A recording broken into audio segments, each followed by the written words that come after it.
नमस्कार। आज हम बात करेंगे क्लास 12th पोएट्री सेक्शन पहला अध्याय sweetest love I do not गो की। और ये sweetest love I do not गो के जो लेखक हैं जॉन डॉन हैं। एक बात और आप जान लें कि जो भी आप पढ़ते हैं लिटरेचर से, कविता, ये किताब से, ठीक है, उसके लेखक के जीवन के बारे में ज़रूर पढ़िए, क्योंकि उससे जो है ना आपके क्वेश्चन रहेंगे।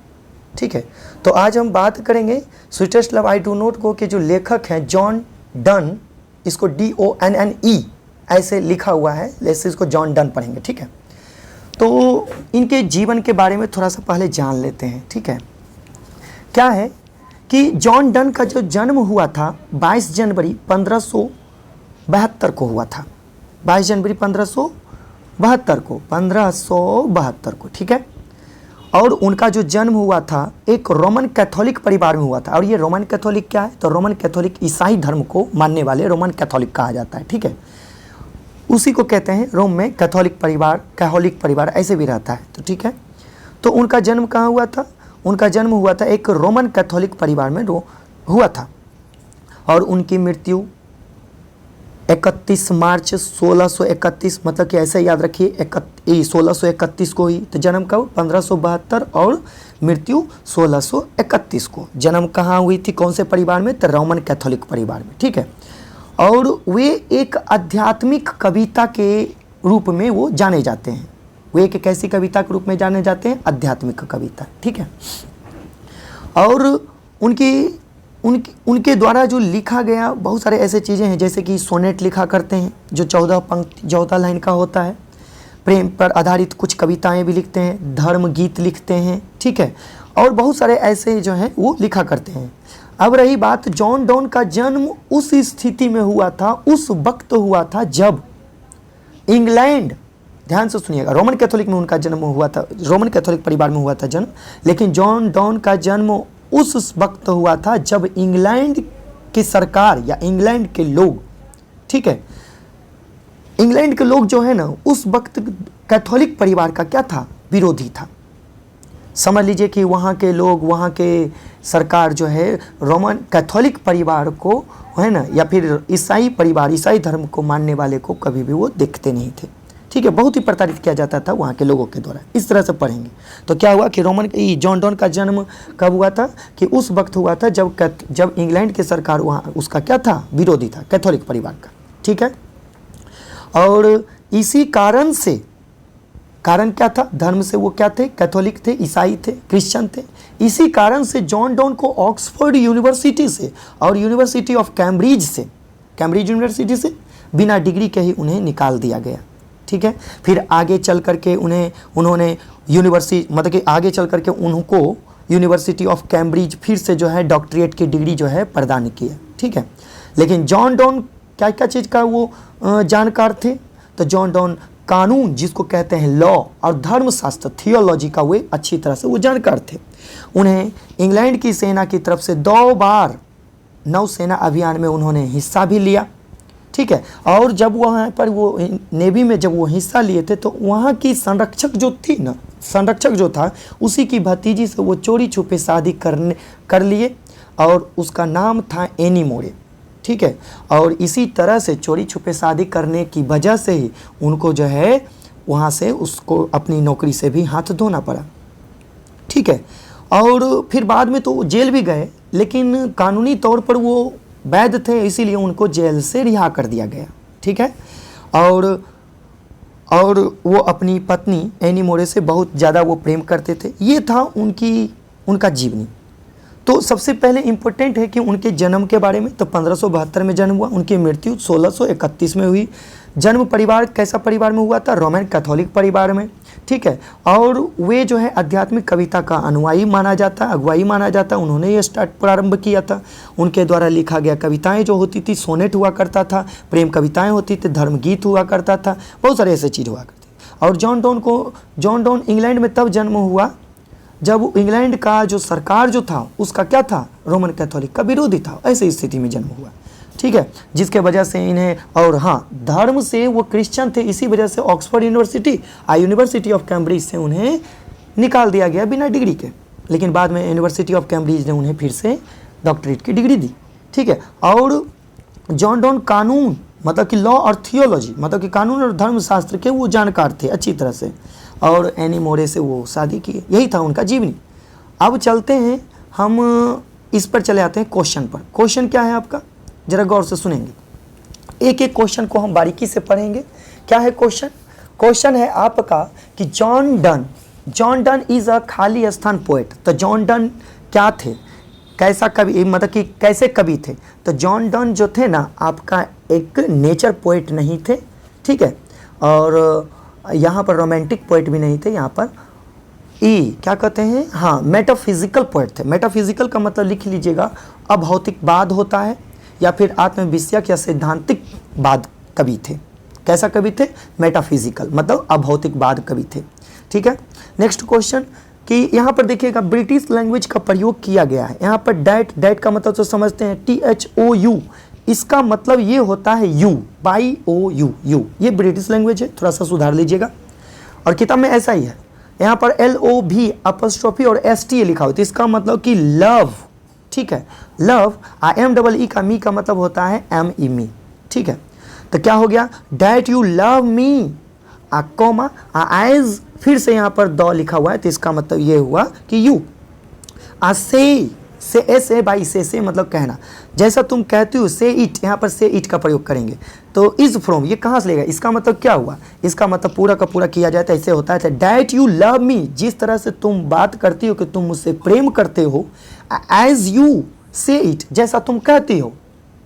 ये नहीं हो सकता जिस तरह से तुम कहती हो कि तुम मुझसे प्रेम करते हो, तो ये कहने की बात नहीं है, मैं करता हूँ, ये कहने की क्या बात है। तो ये चैप्टर, ये लाइन जो है कहाँ से लिया गया है, ये लाइन प्रेम प्रसंग वाली है, तो ये लाइन जो है ना sweetest love I do not गो से लिया गया है। चलिए नेक्स्ट क्वेश्चन है कि जॉन डन प्रेजेंट हिमसेल्फ, अपने आप को जो है व्यक्त करते हैं, प्रेजेंट करते हैं in sweetest love I do not go. तो sweetest love I do not go में अपने आप को किस तरह व्यक्त करते हैं, तो the first person singular number, हाँ फर्स्ट पर्सन सिंगुलर नंबर के ही रूप में वो व्यक्त करते हैं, ना कि first person plural number. First person plural number के बी का मतलब हम लोग नहीं, वो अपने आप को बारे में बताते हैं, ठीक है। तो थर्ड पर्सन का यहाँ पर फर्स्ट पर्सन सिंगुलर, ये सिंगुलर नंबर हो जाएगा, ठीक है। आई, फर्स्ट पर्सन सिंगुलर नंबर क्या होता है, आई का मतलब यहाँ पर होता है मैं, John sweetest love I do not go, I word किसके लिए आया है, जॉन डन के लिए आया है, ठीक है। तो अब हम चलते हैं नेक्स्ट क्वेश्चन। नेक्स्ट क्वेश्चन क्या है आपका चौथा, देखिएगा, sweetest love I do not गो है ना, sweetest love I do not GOE, तो इसको GO गो पढ़ेंगे, ठीक है। Sweetest love I do not go जो है इज, ये है क्या है, तो आ डेडिकेटेड पोएम या अ डेडिकेट पोएम या फिर एन एलोग्रिकल पोएट या फिर अ लव पोएम, कैसा पोएम है, ये पोएम लिखा हुआ है, गलती बोल दिए, तो ये कैसा पोएम है। तो आपको यहाँ पर क्लियर करना है कि ये एक लव पोएम है। कैसे पता कि एक लव पोएम है, क्योंकि जॉन डन जो है ना अपनी पत्नी प्रेमिका एनी मोरे से वो प्रेम करने की बात करते हैं, तो इसीलिए ये किस तरह से एक व्यक्ति दूसरे व्यक्ति से अलग हो करके भी अलग नहीं रहता, इसमें ये सारी की सारी बातें बताया गया है, ठीक है। ये लव पोएम है, किसके किसके बीच, जॉन डन और अपनी पत्नी एनी मोरे के बीच की कहानी, ये लव है। अगला, John Donne is well known, जो जाने जाते हैं फॉर हिज, क्या चीज़ के रूप में, सॉन्ग्स, सोनेट हम आपको बता दिए थे कि गीत के रूप में भी, सोनेट का मतलब 14 लाइन का जो पंक्ति होता है, ये कथा जो होता है उसको कहते हैं। और अस्टेयर्स का मतलब ना, अस्टेयर्स का मतलब हो जाता है, सेटियर का मतलब हो जाता है आपका सेटियर, इसको पढ़ेंगे सेटियर्स, मतलब इसको पढ़ेंगे निंदा कथन, मतलब कि जो किसी के दूसरे पर वो कथन जो निंदा करता है, ठीक है। अच्छा, सरमोन्स का मतलब हो जाता है सरमोन्स या धर्म उपदेश, तो धर्म उपदेश, हाँ ये सारी के सारी चीज़ जो है ना वो लिखा करते थे, यहाँ पर ऑल ऑफ दीज हो जाएगा, ठीक है। क्या क्या चीज़, सॉन्ग्स एंड सनेट एंड अस्टियर्स और सरमोन्स और ऑल ऑफ दीज, ठीक है। सटियर इसको पढ़ेंगे SATIRS, सटियर्स, ठीक है। अगला क्वेश्चन क्या है, इन द पोएम इस कविता में sweetest love I do not go die, die word का प्रयोग किया गया है। स्टैंड फॉर, डाई का मतलब क्या हुआ, तो यहाँ पर डाई वर्ड का प्रयोग करते हैं। डाई का मतलब होता है to die, DIE die, die का मतलब हो जाता है मरना। इसमें क्या कहते हैं, कौन सी पंक्ति में कहते हैं, उसमें देखिएगा किताब में है लिखा हुआ। इसके वैसे भी इसका हम पूरा व्याख्या हम दे रखे हैं, पूरा हम कविता का किए हैं, तो इसका लिंक डिस्क्रिप्शन में दे देंगे, ठीक है, आप जा करके देख लीजिएगा कि इस ऐसे लिखा हुआ है किताब में कि but since that I must die at last it is best to use myself in jest, मतलब वे कहते हैं कि एक दिन सबको अवश्य मरना है, तो इससे अच्छा है कि इसका इस्तेमाल खुश रहने के लिए मैं पहले ही कर लूँ, इसलिए डाई वर्ड का मतलब होता है टू डाई, ठीक है। नेक्स्ट क्वेश्चन कि sweetest love I do not go, sweetest love I do not go may be compared, compare का मतलब तुलना करना, वो कंपेयर करते हैं विद द शेक्सपियर। देखिए यहाँ पर क्वेश्चन अब उल्टा हो गया कि sweetest love I do not go may be compared with Shakespeare, तो शेक्सपियर्स की क्या चीज़ से वो तुलना होता है, तो यहाँ पर कहेगा ये होगा a marriage of true minds, a marriage of true minds जो है विलियम शेक्सपियर का जो है उससे वो कंपेयर वो इसके मुताबिक है, ठीक है। तो अब हम चलते हैं नेक्स्ट क्वेश्चन। नेक्स्ट क्वेश्चन क्या है आपका, हाँ थोड़ा सा क्वेश्चन धुंधला है, मैनेज कर लीजिएगा। क्या है कि ध्यान से सुनिएगा, who has composed the poem, किसने ये पोएम कंपोज किया, कौन सा poem, sweetest love I do not गो, जाहिर सी बात है जॉन डन, ठीक है, वो इंग्लैंड के थे। अगला question, John done was the Pioneer of, Pioneer का मतलब मार्गदर्शक, राह दिखाने वाला, वो क्या चीज़ को वो बताया करते हैं अपने कविता के माध्यम से, तो वो मेटाफिजिकल पोएट्री लिखा करते हैं। मेटाफिजिकल पोएट्री का मतलब ये होता है, याद रखिएगा, मेटाफिजिकल अभौतिकवादिक कवि हैं, अभौतिकवाद कवि हैं, ठीक है, तो यहाँ पर मेटाफिजिकल पोएट्री हो गया। नेक्स्ट क्वेश्चन कि sweetest love I do not go, ये sweetest love I do not go जो है ना वो है क्या, तो एक सोनेट है, नहीं एक ऑड है, नहीं एक लिरिक है, ये क्या है, एक लिरिक है, तो यहाँ पर क्या हो जाएगा आपका ऑप्शन लिरिक। चलिए नेक्स्ट क्वेश्चन 11 नंबर, sweetest love I do not go has been addressed, addressed का मतलब क्या होता है, आप थोड़ा सा लिख लीजिएगा। एड्रेस्ड का मतलब होता है के प्रति या फिर के नाम, तो sweetest love I do not को किसके प्रति जो है वो लिखा गया है, क्या चीज़ है, तो किसके प्रति वो लिखते हैं, तो वो अपनी पत्नी एनी मोरे के प्रति वो लिखते हैं कि भाई वो जब एक सुबह जब वो जा रहे होते हैं किसी यात्रा पे, ठीक है, तो वो जो है अपनी पत्नी को वो समझाते हैं, कहते हैं कि जैसा तुम सोच रही हो कि मैं तुम्हें छोड़ कर जा रहा हूँ, ऐसी बात नहीं है, ठीक है, मैं तुम्हें कहीं पर भी छोड़ कर नहीं जा, और तुम ये भी कहती हो जैसा तुम कह रही हो कि मेरे प्यार में क्या कमी रह गई, बताइए हम कौन सा भूल किए, तो ऐसी बात नहीं है, ठीक है, मैं तुम्हें कहीं छोड़कर जा नहीं रहा हूँ, ठीक है, ये सारी बातें हैं, बहुत अच्छा पोएम है ये, तो ये डॉन्स वाइफ हो जाएगा। अगला क्वेश्चन कि द ओकेजन, ओकेजन का मतलब होता है अवसर, मौका, द ओकेजन ऑफ पोएम, कविता का जो ओकेजन है, कौन सी कविता, sweetest love I do not go is Donne's, मतलब कि जॉन डन्स, मतलब ये हुआ कि John Donne's, sweetest love I do not go में जो है जॉन डन जो है ना वो ओकेजन वो जा रहे हैं वो कविता का, तो कौन सा कंटिनेंटल ट्रिप, यहाँ पर कंटिनेंटल ट्रिप हो जाएगा।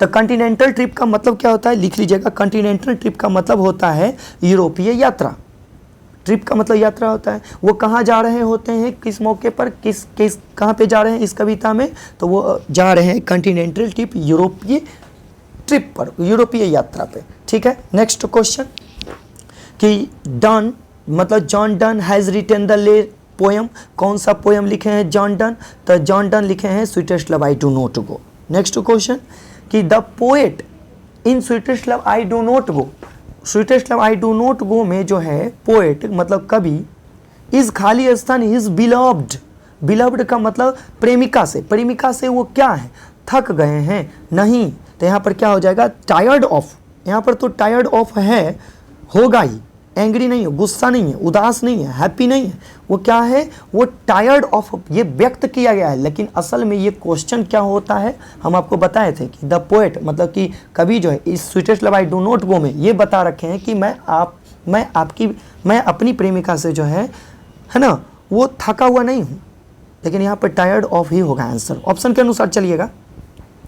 नेक्स्ट क्वेश्चन कि John Donne is going to खाली स्थान लिविंग, लिव का मतलब होता है छोड़ना, हिज वाइफ अपनी पत्नी को, बिहाइंड के पीछे, मतलब कि जॉन डन जो है ना अपनी पत्नी को वो छोड़ देते हैं, छोड़ते नहीं है, वो जा रहे हैं, हमेशा के लिए नहीं जा रहे हैं, वो अपनी व्यवस्था, मतलब कि वो कहते हैं कि मैं आपके साथ, पहली बात तो वो लव मैरिज की है, ठीक है, वो कहते हैं कि तुम्हारे साथ या फिर आपके साथ बैठ करके अपना जीवन व्यर्थ करूं, इससे अच्छा है कि मरना तो सबको एक दिन तय है, तो इससे अच्छा है कि जितना दिन ही बचे हम उसके लिए खुश रहें, और खुश रहने के लिए हम कोई उपार्जन कर लें। इसीलिए उपार्जन करने के लिए हमको क्या करना पड़ेगा, तुम्हें छोड़ करके नहीं, तुमसे दूर होकर के कहीं पर कुछ उपार्जन करें और मैं तुम्हारे पास फिर आऊँ, ये कहते हैं। छोड़ कर कहीं ना जाओ। वो कहाँ जा रहे हैं तो देखिएगा, John Donne is going to Germany, John Donne कहाँ जा रहे हैं, जर्मनी जा रहे हैं, तो यहाँ पर जो है ऑप्शन क्या हो जाएगा, John Donne is going to Germany, Germany जा रहे हैं। Next question, John Donne thinks, John Donne सोचते हैं कि अ सर्टेन, सर्टेन का मतलब तय है, निश्चित है, क्या है निश्चित, लाइफ होगा, नहीं यहाँ पर डेथ निश्चित है। जॉन डन ये सोचते क्या, सब कोई जानता है कि जॉन डन ऐसे किताब है कि वो तय क्या है, एकमात्र मृत्यु ही तो सच है, बाकी दुनिया में सब कुछ झूठ है, मात्र एक क्या है सच, तो मृत्यु। अगला, John Donne wants to go away because he is not tired of his खाली स्थान, इसका मतलब जॉन डन चाहते हैं to go away, दूर जाना, because क्योंकि he is not tired, क्योंकि वह थक चुके हैं, नहीं क्योंकि वह परेशान नहीं हुए हैं, किससे, अपनी माता से, फादर से, नहीं अपनी बिलव्ड, अपनी प्रेमिका से, ये सब नहीं होगा। आ गया ना क्वेश्चन वही वाला कि जॉन डन जाना चाहते हैं दूर, क्यों जाना चाहते हैं, क्योंकि आगे का जीवन खुशी खुशी बीते, उसका उपार्जन के लिए वो जाना चाहते हैं, ऐसा नहीं कि वो अपनी प्रेमिका से थक गए हैं, परेशान हो गए हैं, उब गए हैं, नहीं, ठीक है, यहाँ पर बिलव्ड हो जाएगा। नेक्स्ट क्वेश्चन कि द पोएट, कौन है पोएट, जॉन डन के बारे में, तो मतलब कि John Donne is better than, John Donne अच्छा है की तुलना में, तो कविता में बताया गया है कि तुम चिंता मत करो, मेरी जो यात्रा है, मैं जो जा रहा हूँ, इस संसार की सबसे तेज यात्रा होगा, तेज सफर होगा। क्यों, तो किससे कंपेयर करवाते हैं, वो कंपेयर करवाते हैं सूरज से। कैसे, वो कहते हैं कि देखिए सूरज के पास ना तो कोई इच्छा है ना तो कोई उम्मीद, वो बस सुबह जो है उगता है पूरब से और शाम पश्चिम में डूबता है, फिर से सुबह में उगता है, फिर से शाम में पश्चिम में डूबता है, ठीक है, लेकिन मेरे पास तो इच्छा है कि जाना है और तुम्हारे पास आना है, मेरे पास तो सेंस भी है, समझ भी है कैसे जाना है, इसीलिए कहा गया, कहते हैं कि मैं इस संसार का सबसे तेज सफ़र करूंगा, मैं अपने यात्रा में पंख लगा करके, मतलब कि बहुत तेज सफ़र करूंगा सूरज की भी तुलना में। नेक्स्ट क्वेश्चन कि जॉन डन फील्स, महसूस करते हैं, डैट इज खाली स्थान is very hopeless, John Donne जो है ना महसूस करते हैं, क्या महसूस करते हैं कि भाई बहुत ही होपलेस है, आशाहीन होता है। कौन होता है आशाहीन, बकरी नहीं, एनिमल जानवर नहीं, पक्षी नहीं, मैन। क्या कि जॉन डन ये महसूस करते हैं कि व्यक्ति जो है ना बहुत ही आशाहीन होते हैं, अगर उसका अच्छा किस्मत साथ देना छोड़ देना तो वो 1 घंटा भी जो है ना मुश्किल से वो जी नहीं पाएगा, टिक नहीं पाएगा। इसलिए मैन कितना दुर्बल है, आदमी जो है मनुष्य बहुत ही असहाय होता है, होपलेस होता है, अगर उसके पास थोड़ा सा बुरा वक्त आ जाए ना तो तुरंत वो छिटपिटा जाता है। इसीलिए व्यक्ति, ना कि वो गॉड, एनिमल, बर्ड होगा, ठीक है। नेक्स्ट क्वेश्चन कि जॉन डन, 18 मिनट हो गया, देखिए कि क्या है क्वेश्चन कि खाली स्थान हैज़ बीन डिस्क्राइब्ड, डिस्क्राइब मतलब वर्णन करना, हैज़ बीन डिस्क्राइब्ड मतलब कौन वर्णन करते हैं, एज अ मेटाफिजिकल पोएट, मतलब कि कौन से कवि को यहाँ पर मेटाफिजिकल पोएट के रूप में वर्णन किया जाता है। एज का मतलब के रूप होता है, के रूप में वर्णन किया जाता है। तो मेटाफिजिकल पोएट मतलब कि मेटाफिजिकल का मतलब हम आपको बता रखे थे कि अभौतिकवादिक कवि के रूप में किसे जाना जाता है, तो जॉन डन को, ठीक है। नेक्स्ट क्वेश्चन, खाली स्थान wants to gladly accept death, वो ग्लैडी का मतलब खुशी खुशी जो है ना, कौन एक्सेप्ट करना चाहते हैं मृत्यु को, तो हर कोई चाहता है क्या भाई, क्योंकि उसको तो पता है, सबको पता है कि भाई हमको सबको मृत्यु आना ही है, तो इससे अच्छा है कि खुशी खुशी क्यों ना मृत्यु आए, दुख बाकी जब तक मृत्यु आए तब तक कम से कम खुश से रहें, खुशी में रहें, ठीक है। इसी उपार्जन के लिए वो जाते हैं जर्मनी, ठीक है, वो यात्रा पे जाते हैं, लॉन्ग ट्रिप पे जाते हैं। तो यहाँ पर क्या हो जाएगा, यहाँ पर ऑप्शन हो जाएगा John Donne. John Donne wants to gladly accept death. John Donne खुशी खुशी मृत्यु को स्वीकार करना चाहता है, ठीक है। John Donne had seen the sun sitting, खाली स्थान, नाइट। नाइट मतलब कि वो किताब में लिखा हुआ है कि John Donne had to see, John Donne ने देखा है द सन, सूरज को, सिटिंग, सनसेट का मतलब होता है अस्त होते हुए। कौन सी रात? कल की रात। मतलब कि कल की रात, कल शाम में जो है ना सूरज जो है वो अस्त हो गया, फिर भी वो आज यही है, ठीक है। वो कहता है तो यस्टर नाइट का प्रयोग किया गया किताब में, तो यस्टर नाइट कीजिएगा। देखिएगा कि जॉन डन स्टडीड का मतलब होता है अध्ययन करना, तो लॉ का मतलब होता है कानून, और रीड का मतलब होता है पढ़ना। रीड वो पढ़े, तो क्या क्या चीज़ पढ़े? तो वो कानून का अध्ययन किए और पढ़े थे क्या क्या चीज़? तो थियोलॉजी का मतलब हो जाता है धर्मशास्त्र वो भी पढ़े थे, कानून का अध्ययन भी उन्होंने किया, मतलब कि थियोलॉजी और ये लॉ की डिग्री उन्होंने हासिल किया। नेक्स्ट क्वेश्चन, ड्रामा नहीं होगा यहाँ पर, फिर ये सब नहीं होगा, फिलॉसफी, नॉवेल्स, ये सब नहीं होगा, ठीक है। नेक्स्ट क्वेश्चन और लास्ट क्वेश्चन क्या है कि बट बिलीव्स, वो अपनी पत्नी को कहते हैं कि देखो तुम इतना नहीं कर सकते हो तो कम से कम हम पर विश्वास करो, लेकिन तुम हम पर विश्वास करो कि that I shall make a speedier journey, कि मैं क्या करूँगा अपने यात्रा में स्पीडर का मतलब होता है गति लाऊंगा, मैं गति बनाऊंगा। इस टेकन फ्रॉम, ये कहाँ से लिया गया है? Sweetest love I do not गो से लिया गया है। ये आपका क्वेश्चन हुआ पूरी तरह से कंप्लीट।